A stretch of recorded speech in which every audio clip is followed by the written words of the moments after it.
Shalom, selamat pagi, puji Tuhan. Kita sekarang berada pada hari Minggu Prapaskah ketiga di tahun ini. Sapaan sahabat POKG hari Minggu ini berdasar pada bacaan Alkitab dalam 2 Korintus 5 ayat 17 sampai ayat 20. Jadi siapa yang ada di dalam Kristus, ia adalah ciptaan baru. Yang lama sudah berlalu, sesungguhnya yang baru sudah datang. Semuanya ini dari Allah, yang dengan perantaraan Kristus telah mendamaikan kita dengan dirinya, dan telah mempercayakan pelayanan pendamaian itu kepada kami. Sebab di dalam Kristus Allah mendamaikan dunia dengan dirinya, tanpa memperhitungkan pelanggaran mereka. Dan dia telah mempercayakan berita pendamaian itu kepada kami. Jadi kami ini utusan-utusan Kristus, sebab Allah menasihati kamu dengan perantaran kami. Dalam nama Kristus kami meminta kepadamu, berilah dirimu diperdamaikan dengan Allah. Saudara-saudara, Bapak Ibu, anak-anak, warga PO Kelapa Gading yang dikasihi Tuhan Yesus Kristus, didamaikan dengan Allah. Damai adalah lawan kata dari perang atau musuhan. Jadi damai adalah sesuatu yang bertolak belakang dengan situasi permusuhan atau peperangan. Kenapa manusia harus didamaikan dengan Allah?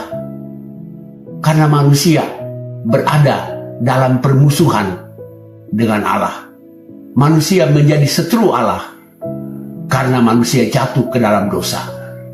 Dosa bukan sekedar pelanggaran. Dosa bukan sekedar kejahatan. Tapi dosa lebih dalam dari itu. Itu terlihat dari kisah kejatuhan manusia ke dalam dosa, seperti yang kita sudah tahu dan hafal dalam kitab Kejadian pasal 3. Ular berhasil membujuk Hawa untuk memakan buah yang dilarang Tuhan. Dan bukan hanya cara ular menjebak Hawa. Ketika Hawa mengatakan, kami boleh makan semua buah dalam taman ini kecuali buah yang dilarang itu, ular mengatakan, kenapa Tuhan melarang kamu makan buah itu?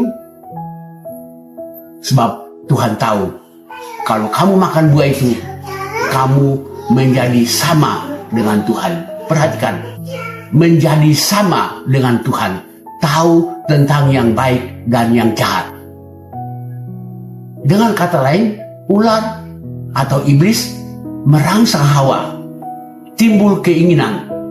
Bukan keinginan untuk makan buah, tapi keinginan untuk menjadi sama dengan Allah. Dan kalau ada keinginan menjadi sama dengan Allah, itu berarti ada pemberontakan melawan Allah. Dan itulah sebabnya lalu muncullah pelanggarannya. Petik buah dan makan adalah pelanggaran. Melanggar perintah dan larangan Tuhan. Tapi dosa dimulai dari keinginan menjadi sama dengan Allah. Dan keinginan menjadi sama dengan Allah berarti mengkudeta Allah. Seperti seseorang ingin menjadi presiden, dia mengkudeta presiden yang ada. Begitu juga ketika manusia ingin menjadi sama dengan Tuhan, dia mengkudeta Tuhan. Dia melanggar batasnya sebagai ciptaan. Hanya Tuhanlah yang menentukan yang baik dan yang jahat. Tapi manusia ingin menjadi sama dengan Allah untuk menentukan yang baik dan yang jahat. Dan itulah dosa. Dan akibatnya adalah timbul pelanggaran.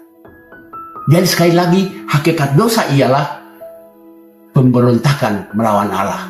Dan dengan demikian begitu jatuhnya manusia dalam dosa, manusia berada dalam hubungan yang rusak dengan Allah, hubungan perseteruan dengan Allah, hubungan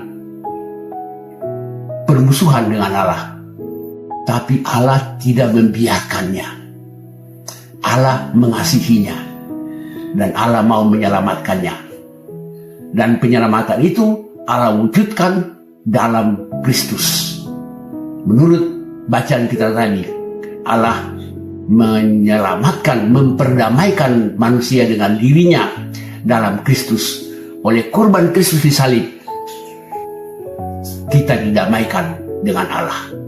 Nah, saudara-saudara sekalian, perhatikan, Paulus mengatakan bahwa karena Allah telah mendamaikan manusia dengan dirinya, dan pelayanan pendamaian itu dipercayakan kepada Paulus, maka Paulus sebagai utusan Kristus minta kepada jemaat di Korintus, berilah dirimu didamaikan dengan Allah. Perhatikan, berilah dirimu didamaikan dengan Allah. Bukan biarlah engkau berdamai dengan Allah. Kalau kalimat yang dipakai, maka berdamai itu adalah kemauan atau inisiatif manusia. Tapi Paulus hanya mengatakan, berilah dirimu didamaikan dengan Allah. Yang mendamaikan adalah Allah, bukan manusia. Manusia hanya tinggal memberi diri. Memberi diri artinya datang, merendahkan diri, menyerahkan diri, lalu mengalami karya pendamaian itu. Pendamaian sudah ada.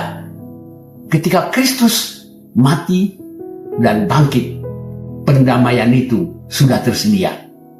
Hanya kita tinggal memberi diri masuk ke dalamnya. Dan itu berarti hanya datang berserah dengan rendah hati kepadanya. Nah, saudara-saudara, ketika kita merayakan minggu-minggu Prapaskah yang nanti berpuncak pada Tri Hari Raya Paskah, yaitu Jumat Agung sampai Minggu Paskah, kita sedang mengingat rayakan karya Allah yang mendamaikan manusia dengan dirinya. Kini tinggal soalnya bagi kita, apakah kita mau memberi diri didamaikan dengan Allah. Sekali lagi, bukan apakah kita mau berdamai dengan Allah. Kalau kita mau berdamai dengan Allah, berarti di situ bergantung dari ada inisiatif kita. Kita ikut menentukan. Tapi pendamaian itu sudah terjadi. Hanya tinggal kita masuk ke dalamnya. Dan untuk masuk ke dalamnya, hanya memberi diri didamaikan dengan Allah. Allah yang mendamaikan. Allah yang mau mendamaikan dirinya dengan kita. Inisiatif berdamai bukan dari manusia, tapi dari Allah. Dan itu sudah terjadi dalam Kristus. Kita tinggal menghayatinya. Cara menghayatinya adalah datang berserah dengan rendah hati. Itulah makna dari ketika Paulus mengatakan, berilah dirimu didamaikan dengan Allah. Nah, pada hari Minggu Prapaskah ketiga ini, sapaan pagi ini juga merupakan ajakan bagi kita. Berilah dirimu didamaikan dengan Allah. Datang berserah dengan rendah hati, dan biarlah karya pendamaian itu yang bekerja. Biarlah Allah yang mengerjakan pendamaian itu. Dan dengan demikian, kita hanya tinggal hidup dalam Kristus. Sehingga dalam karya pendamaian itulah kita mengalami kemanusiaan yang baru. Seperti yang dikatakan dalam ayat 17. Jadi, siapa yang ada dalam Kristus, ia adalah ciptaan yang baru. Yang lama sudah berlalu, yang baru sudah datang. Jadi, juga kami adalah utusan-utusan Kristus, meminta kepada saudara-saudaraku yang terkasih dalam Kristus, berilah dirimu didamaikan dengan Allah. Amin. Kita berdoa. Bapa di surga, kami bersyukur karena Engkau telah mendamaikan dirimu dengan kami.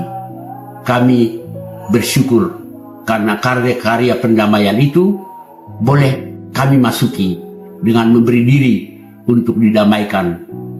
Maka kami mohon Roh Kudus menuntun kami agar di hari-hari minggu-minggu Prapaskah ini sampai pada Paskah nanti kami terus berlatih, berjuang untuk memberi diri hidup dalam pendamaian dengan Allah. Dalam Kristus kami berdoa. Amin.